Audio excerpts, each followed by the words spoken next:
आप देख रहे हैं टारगेट विचंद्रा यूट्यूब चैनल।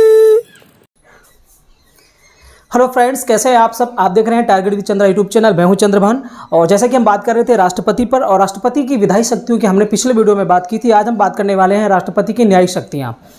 तो न्यायिक शक्तियों का जो ये वीडियो है बहुत ही इंटरेस्टिंग होने वाला है, बहुत ही मज़ेदार होने वाला है और ऐसी ऐसी जानकारियाँ आपको मिलेंगी जिन जानकारियों की आपको आवश्यकता है, जिनको आप ढूंढते हैं हर जगह पर। लेकिन इस वीडियो में पूरी की पूरी न्यायिक शक्तियों के बारे में ऐसी ऐसी जानकारियाँ जो आपको पसंद भी आएंगी और आपके एग्ज़ाम की दृष्टि से भी बहुत महत्वपूर्ण होंगी, उन सभी जानकारियों पर हम बात करने वाले हैं।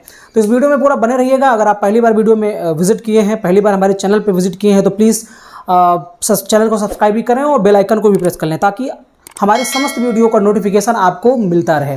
तो आइए वीडियो शुरू करते हैं। तो जैसा कि अब हम बात करने वाले हैं राष्ट्रपति की न्यायिक शक्तियों की, judicial power of the president. तो इस पूरे मैटर, ये जितना मैटर मेरी कोशिश रहती है कि मैं कम समय में ज़्यादा से ज़्यादा मैटर देने की कोशिश करूं, ज़्यादा से ज़्यादा जानकारी आपको देने की कोशिश करूं और वो यही मेरा यहाँ पर काम रहेगा और यही मैं करने वाला हूँ। ठीक है। तो एक चीज़ मैंने पहले बता दूं कि जितने भी मैं article step by step article बताता हूं, अनुच्छेद बताता हूं, उन सारे अनुच्छेद का प्रूफ जो है मैं आपको स्क्रीन पर दिखाता हूं। तो ये भी एक इम्पॉर्टेंट चीज़ है और साथ साथ में जो मेरे द्वारा बोली गई चीज़ें हैं उससे ज़्यादा जो महत्व है वो आर्टिकल जो मैं आपको दिखाऊंगा उन पर आपको फोकस करना है, उनकी बात को ज़्यादा मानना है। ओके। तो आइए शुरू करते हैं। सबसे पहले ये जो हमारा वीडियो है वो भाग 6 है। भाग 5 में हमने विधायी शक्तियों की बात की थी। तो राष्ट्रपति की न्यायिक शक्तियों में सबसे पहला पॉइंट तो हमें ये जान लेने की जरूरत है कि संविधान के अनुच्छेद 50 में जो बात लिखी गई है कि न्यायपालिका को कार्यपालिका से अलग रखा गया। अर्थात जैसे कि हम यहाँ बात करने वाले हैं न्यायिक शक्तियों की, तो सवाल ये उठता है तो फिर सुप्रीम कोर्ट की आवश्यकता क्यों, हाई कोर्ट की आवश्यकता क्यों, जब राष्ट्रपति ही न्यायिक शक्ति, उसी के पास न्यायिक शक्तियाँ हैं। तो ऐसा बिल्कुल भी नहीं है। अनुच्छेद 50 ही कहता है कि जो कार्यपालिका शक्तियां हैं वो बिल्कुल अलग है न्यायपालिका शक्तियां से। लेकिन कभी कभी ऐसी परिस्थिति उत्पन्न हो जाती है जब कुछ ऐसी चीज़ों पर राष्ट्रपति न्याय देना शुरू करता है। तो उन्हीं सभी बातों की यहाँ पर हम चर्चा करने वाले हैं। तो आइए अनुच्छेद 72 की बात करते हैं। जैसा कि आपको स्क्रीन पर भी दिखाया गया है, अनुच्छेद 72 के तहत राष्ट्रपति को क्षमादान, पार्डन्स की शक्ति प्रदान की गई है। कुल मिलाकर के यहाँ पर जो ये 5 प्रकार हैं क्षमा के, उनको यहाँ पर दिया गया है और ये राष्ट्रपति की शक्ति में आता है। जैसे कि पहला है क्षमा, पार्डन। तो ये क्षमा का मतलब है कि पूर्ण माफ कर देना। अर्थात किसी व्यक्ति को, किसी अपराधी को किसी दंड की वजह से उसको सजा दी गई है, किसी अपराध की वजह से उसे सजा दी गई है, तो वो कोई किसी भी प्रकार की सजा हो सकती है, राष्ट्रपति उसे पूरी तरीके से माफ़ कर सकता है। ठीक है। तो क्षमा का मतलब है पूर्ण माफ़ कर देना और पूर्ण माफ़ करने का मतलब ये है कि अर्थात कहीं ना कहीं जो व्यक्ति है वो अपराध मुक्त हो जाएगा, अर्थात उसने अपराध किया ही नहीं है। राष्ट्रपति के क्षमा करने का यही मतलब निकाला जाएगा कि उस व्यक्ति ने किसी भी प्रकार का कोई अपराध नहीं किया है। तो बात ये उठती है कि जब राष्ट्रपति के पास दया याचिका, मर्सी रिट जाती है तो उसके पहले सुप्रीम कोर्ट में मैटर जाता है और उसके पहले हाई कोर्ट में जाता है, तो फिर ऐसा कैसे हो सकता है। तो दोस्तों ऐसा भी हो सकता है। बहुत ही रेयर केस में जो न्यायालय होते हैं उनसे भी गलतियां होती है, क्योंकि न्यायालय जो है नियम के आधार पर वो अपना फैसला सुनाते हैं। ठीक है। हो सकता है ऐसे बहुत सारे जो वकील हैं वो इस तरीके से मामले को मोड़ देते हैं कि जो सही होता है उसको भी गलत कर देते हैं। ऐसी स्थिति में सुप्रीम कोर्ट के जो न्यायाधीश होते हैं या हाई कोर्ट के जो न्यायाधीश होते हैं उनको फैसला सुनाने में कभी कभार गलती भी हो सकती है, जिसकी वजह से ये प्रावधान किया गया है। इस बात को आप गौर करिएगा। तो क्षमा करने का मतलब है कि पूरी तरीके से माफ कर देना। अगला जो पॉइंट है प्रोविलम्ब, रिप्राइव्स, इसका मतलब है कि अस्थायी रूप से निलंबित कर देना, कुछ समय के लिए टाल देना। राष्ट्रपति किसी सजा को, किसी दंड को कुछ समय के लिए टाल सकता है। ठीक है। जैसे मृत्युदंड की सजा दी गई तो उसको अगर देना है आज तो हो सकता है 1 महीने बाद की डेट वो फिक्स करे। तो इस पावर का भी इस्तेमाल राष्ट्रपति कर सकता है। इसको हम प्रविलंब कहते हैं, अर्थात विलंब करना। परिहार, रेमिशन, रेमिशन का मतलब है कि दंड की परिहार, दंड की प्रकृति में परिवर्तन ना करते हुए, याद रखिए दंड की प्रकृति में परिवर्तन ना करते हुए, अगर आजीवन कारावास मिला है, मान लेते हैं आजीवन कारावास अगर 20 साल का है मान लीजिए, तो ऐसी स्थिति में राष्ट्रपति को यह पावर है कि वो नाम तो उसका आजीवन कारावास ही रहेगा, लेकिन 20 की जगह पर वो 15 या 10 साल की सजा भी कर सकता है। अर्थात प्रकृति को बदलते हुए भी सजा को कम करना जो है, उसकी मात्रा को कम करना क्या कहलाता है? परिहार कहलाता है। आई होप समझ में आया होगा। ठीक है। विराम की बात करते हैं, रिस्पाइट की बात करते हैं, तो रिस्पाइट का मतलब है किसी विशेष कारण से दंड की मात्रा को कम करना। देखिए रेमिशन और जो विराम, ये रिस्पाइट है, इसमें दोनों में फर्क समझिएगा। यहां दंड की प्रकृति में परिवर्तन नहीं करना है, दंड का नाम वही रहेगा, बस उसकी मात्रा को कम कर देना है। लेकिन विराम में क्या है, किसी विशेष कारणवश, जैसे जो अपराधी है वो असाध्य बीमारी, असाध्य रोगी का बीमार, असाध्य रोग हो, उसको अपंग हो, वो विकलांग हो, या कोई ऐसी महिला है जिसको अपराधी साबित हुई है जो कि गर्भावस्था की स्थिति में हो, तो ऐसे ये कुछ विशेष कारण है जिसकी वजह से उनकी दंड की मात्रा को कम राष्ट्रपति कर सकता है, जिसे हम विराम नाम देते हैं। अगला है लघुकरण, कम्यूट। इसका मतलब है कि दंड की प्रकृति में परिवर्तन करते हुए उसे कम किया जा सकता है। अब यहाँ क्या है, दंड की जो प्रकृति है, उसका जो स्वरूप है उसे ही बदल देना है। जैसे मृत्युदंड की सजा को आजीवन कारावास में बदल देना, ठीक है। तो यहाँ दंड की प्रकृति में परिवर्तन करके क्या किया गया है, उसकी मात्रा को कम किया गया है। लेकिन जहाँ हम परिहार की बात करते हैं, रेमिशन की बात करते हैं, यहाँ क्या है, दंड की प्रकृति में कोई परिवर्तन नहीं करना है और दंड की मात्रा में परिवर्तन करना है। दंड की मात्रा को कम करना है, उसकी प्रकृति को कम करना नहीं है, ठीक है। तो ये जो चीज़ें हैं आपको समझ में आई होंगी, राइट। आगे हम लोग बात करते हैं बहुत इंपॉर्टेंट चीज़ कि ये जो दया याचिका होती है, मर्सी रिट, ये कोई अधिकार नहीं है कि हम राष्ट्रपति के पास जाएं या हम अपनी आवाज़ को बुलंद करें। हमें अभिव्यक्ति की आज़ादी है, वाक्य में अभिव्यक्ति की आज़ादी, हम बोलें कि नहीं हम जा करके जो है मर्सी रिट दायर करेंगे, और कैसे मुझे सजा कोई दे सकता है, तो ये नहीं हो सकता है। ये जो दया याचिका है, मर्सी रिट है, ये कोई अधिकार नहीं है, आपका मूल अधिकार नहीं है, बल्कि जैसा कि इसका नाम ही है दया याचिका मर्सी रिट, तो ये एक राष्ट्रपति से अनुग्रह है कि हमें सजा हमारी कम कर दी जाए या हमें माफ़ कर दिया जाए। हमसे गलती से अपराध हो गया है या मैंने ये गलती नहीं की है, न्यायालय के द्वारा फैसला सुनाने में गलती हुई है, इस तरीके से। तो अब ऐसा नहीं कि आपके कहने से राष्ट्रपति जो है मान जाएगा और आपकी सजा को कम कर देगा। वो आगे देखते हैं कि कैसे प्रोसेस होती है।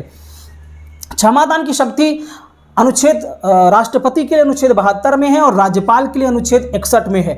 ये दोनों के लिए जो पावर है, आप दोनों की बात कर लेते हैं। राष्ट्रपति अनुच्छेद 72 के तहत उसको ये जो शक्ति प्राप्त की गई है, न्यायिक शक्ति, और राज्यपाल को अनुच्छेद 61 के तहत जो न्यायिक शक्ति प्रदान की गई है, उन दोनों में फर्क क्या है, ठीक है। हालांकि इस स्लाइड में मैं आपको दिखा रहा हूं, आप यहां पढ़ सकते हैं कि यहां पर क्या अंतर दिया गया है, फिर मैं बता दे रहा हूं। इनमें मुख्य रूप से दो अंतर हैं, जैसे कि कोर्ट मार्शल किसी को मिला हो और ये सेना में ऐसा होता है, तो अगर सेना के किसी अधिकारी को या किसी सेना के जवान को का कोर्ट मार्शल हो गया है, ऐसी स्थिति में उसकी सजा को कम करने का पावर सिर्फ और सिर्फ राष्ट्रपति को है, ना कि राज्यपाल को। ओके। दूसरी बात जो है कि मृत्युदंड की सजा जो है उसको कम करने का, उसको माफ करने की पावर सिर्फ राष्ट्रपति के है, ये राज्यपाल के पास नहीं है। राज्यपाल के पास इस तरीके का शक्ति का विस्तार नहीं किया गया है कि वो किसी की मृत्युदंड को क्षमा कर सके, ठीक है। याद रखिए, क्षमा कर सके, ये क्षमा नहीं कर सकता है, इस बात को नोट कर लीजिएगा। वो क्षमा नहीं कर सकता लेकिन उसको कम कर सकता है। लेकिन राष्ट्रपति के पास ये पावर है कि वो किसी की मृत्युदंड को क्षमा भी कर सकता है। ओके। इसके साथ साथ एक बात और जान लेते हैं कि सीआरपीसी की धारा 433A के तहत यह प्रावधान किया गया है कि किसी व्यक्ति को जिसको मृत्युदंड मिला हो और उस मृत्युदंड को आजीवन कारावास से बदला गया हो, तो कम से कम वो 14 वर्ष जेल में रहने के बाद ही उसको छोड़ा जाएगा, ठीक है। ये लिखा हुआ है धारा 433 के ए में, यहां पर मैं दिखा रहा हूं, आप स्लाइड देख सकते हैं। लेकिन सुप्रीम कोर्ट ने इस मामले में फैसला सुनाया था कि राज्यपाल को यह पावर प्राप्त है कि वो 14 वर्ष के पहले ही व्यक्ति को क्षमा कर सकता है, ठीक है। कोई व्यक्ति है, उसको मृत्युदंड की सजा मिली है, राज्यपाल ने उस मृत्युदंड की सजा को आजीवन कारावास में बदल दिया है। अब 433A धारा में लिखा गया है कि कम से कम वो 14 वर्ष जेल में रहना चाहिए, उसके बावजूद ही वो छोड़ा जाएगा। ये धारा 433 के ए में है, लेकिन राज्यपाल को यह पावर है कि वो 14 वर्ष के पहले भी उसको माफ कर सकता है, ठीक है। ध्यान रखिए, 14 वर्ष के पहले उसको निकलवाने के लिए आदेश दे सकता है, इस चीज को याद रखिए। और हाँ, यहां बात यह लिखी गई है कि चाहे वो राष्ट्रपति की पावर हो क्षमादान शक्ति या राज्यपाल की अनुच्छेद 161 के तहत हो, ये दोनों जो आदेश हैं, ये दोनों जो शक्तियां हैं, वो न्यायिक पुनरावलोकन के अधीन हैं। अर्थात ऐसा नहीं है कि मनमाने तरीके से राष्ट्रपति किसी के भी दंड को माफ कर दे, कम कर दे, या राज्यपाल ऐसा कर दे, ऐसा बिल्कुल भी नहीं है। न्यायिक पुनरावलोकन भी हो सकता है, अर्थात इनके द्वारा जो क्षमादान किया जाएगा उसकी न्यायिक समीक्षा हो सकती है, उसकी जांच हो सकती है कि राष्ट्रपति ने सच में ऐसा जो फैसला दिया है वो सच में सही है या नहीं है, ठीक है। लेकिन इतना जल्दी से ये होता नहीं है क्योंकि इसके पीछे बहुत ही लंबी प्रोसेस होती है। तो राष्ट्रपति के द्वारा अगर कोई फैसला दिया गया तो बहुत ही सोच समझ करके दिया जाता है। सुप्रीम कोर्ट ने कई बार ऐसा कहा भी है, इस बात का उल्लेख मैं यहाँ पर किया भी हूँ। हालांकि बाद में इसको बताऊंगा कि राष्ट्रपति जो है वो क्या करेगा कि अपने विवेक का, अपनी समझ का, अपनी बुद्धि का इस्तेमाल करते हुए ही करेगा, और ये भी नहीं कर सकता है कि किसी के ऊपर राजनीतिक दबाव के आधार पर वो फैसला सुना दे या धार्मिक आधार पर या जातिगत आधार पर वो अपना फैसला सुना दे, किसी की सजा को कम कर दे या बढ़ा दे, ऐसा भी बिल्कुल नहीं कर सकता है। ये बात भी सुप्रीम कोर्ट ने कही है, ठीक है। अगला पॉइंट है कि राष्ट्रपति इस शक्ति का प्रयोग, अब देखिए बात ये उठती है कि क्या राष्ट्रपति स्वविवेक से ऐसा कर सकता है, क्या उसकी स्वविवेकीय शक्ति है? बिल्कुल नहीं, ये उसकी स्वविवेकीय शक्ति नहीं है। यहां लिखा गया है कि राष्ट्रपति इस शक्ति का प्रयोग मंत्रिपरिषद के परामर्श से करता है, मंत्रिपरिषद के परामर्श से ही वो करेगा, और पहले ये व्यवस्था थी कि राष्ट्रपति उस समय बाध्य नहीं था, राष्ट्रपति अपने विवेक का इस्तेमाल भी कर सकता था। हालांकि वो मंत्रिपरिषद की सलाह लेकर के अपने मन का कर सकता था, लेकिन एक बाद में क्या होता है कि मारू राम बनाम भारत संघवाद 1980 ईस्वी में सुप्रीम कोर्ट ने कहा कि ऐसा नहीं हो सकता, क्योंकि अगर इस तरीके से कर दिया जाएगा तो राष्ट्रपति मनमाने फैसले देना शुरू कर देगा। यहां पर कुछ गलतियां भी हो सकती हैं, कुछ पक्षपात जैसी चीजें भी देखने को मिल सकती हैं। इसलिए मारू राम बनाम भारत संघवाद 1980 ईस्वी में सुप्रीम कोर्ट ने कहा कि मंत्रिपरिषद जो भी परामर्श देगी उसको राष्ट्रपति मानने के लिए बाध्य हो जाएगा, ठीक है। तो याद रखिएगा, इसका मतलब यह है कि राष्ट्रपति किसी को क्षमा करता है तो राष्ट्रपति अपने विवेक से नहीं बल्कि मंत्रिपरिषद के परामर्श से करता है। इस बात को इतना समझिए, ठीक है। और कौन कौन से ऐसे मामले हैं जिन पर राष्ट्रपति अपनी ही शक्ति का प्रयोग कर सकता है, तो उन मामले के बारे में भी हमें जानकारी बिल्कुल होना चाहिए।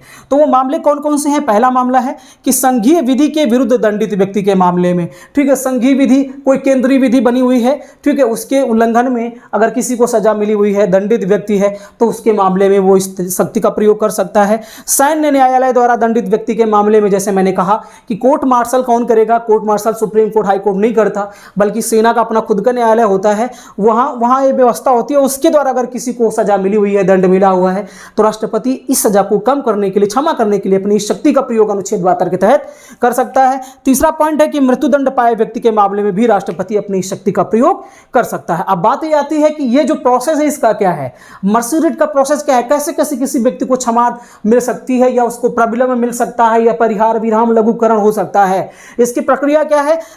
पहला स्टेप क्या है इसका? पहला स्टेप है कि राष्ट्रपति के पास वो मर्सी रिट जाएगी।